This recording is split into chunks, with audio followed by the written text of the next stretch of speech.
when we talk about being collectively inadequate, we have characters in our community, and what I love about the show you created on the Friday for Black Betterment is that you've so effectively lined out the characters, the assets and the liabilities to our community. Sometimes we are unintentional liabilities, but once we're made aware, we then become intentional liabilities. So today we're really going to focus on the political so-called representation, because we are at an election week. Elections are taking place on Thursday. We have our own party, we have our own candidates that are clearly working within our interests. And what I'd like to examine today is some of the myth that we actually have African Caribbean representation in Parliament. Now, when you look at a character like Kemi Badenoch, who I'm going to show a video of in 30 seconds, I just want to frame her to show someone who acts outside of our interests. And when we look at Kemi is the face of delivering racist policy, but it's not only that she's delivering racist policy, she's supposed to be the equalities minister. So it adds insult to industry that not only is she the equalities minister, but she's the one who is the mouthpiece for benign neglect. Now, a policy of benign neglect is one that recognizes a problem and says, we're not going to apply policy to it.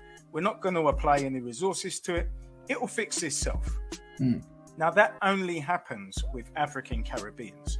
So I'm just going to line up somebody that I recognize as a clear liability to our community, definitely that is betraying our interests.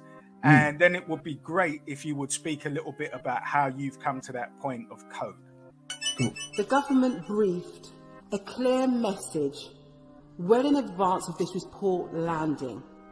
Why did the government do that?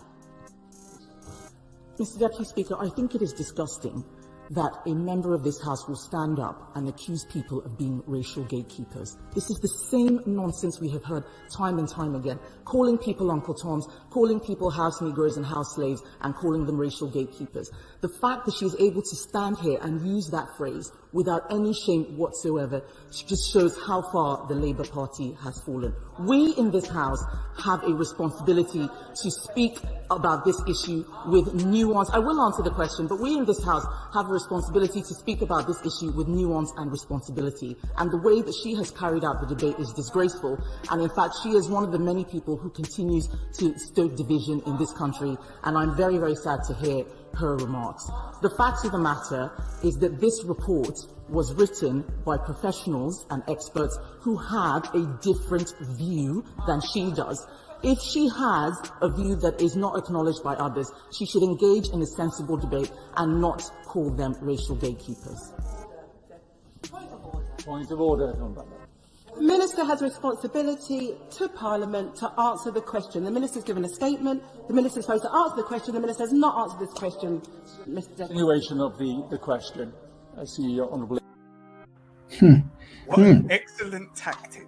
Don't answer the question. No. Just go into hyperbole, confuse everybody with your disgust at being called a racial gatekeeper. The last that I knew, people who suffer racism and racial gatekeepers, to call people out on their nonsense in what they do wasn't an offence. What are your views on that? Well, let me just make one thing clear, right? And this is just, just the gaps for people viewing. What I talk about in my show is things happening at the back of the mind and the front of the mind, right? So living in the system we have now and how the education works, some people can actually do things against African and Caribbean betterment without knowing it. It can actually be programmed so hard in the back of their head that when they see certain kind of trigger points, they work in a way that works in the interest that isn't within directing themselves, right? And some people have actually been put in positions to do that. Sometimes it's hard to discern which is which, but the assumption would be the higher you get up in the totem pole, the more likely that you are probably, complicit, but I can't say, because without being that, I'm on code, I can't say someone is, someone isn't. But what I can say is I'm always going to gravitate towards someone who works within the best interests of African and Caribbean people collectively, right? And if you don't practice that, then you know,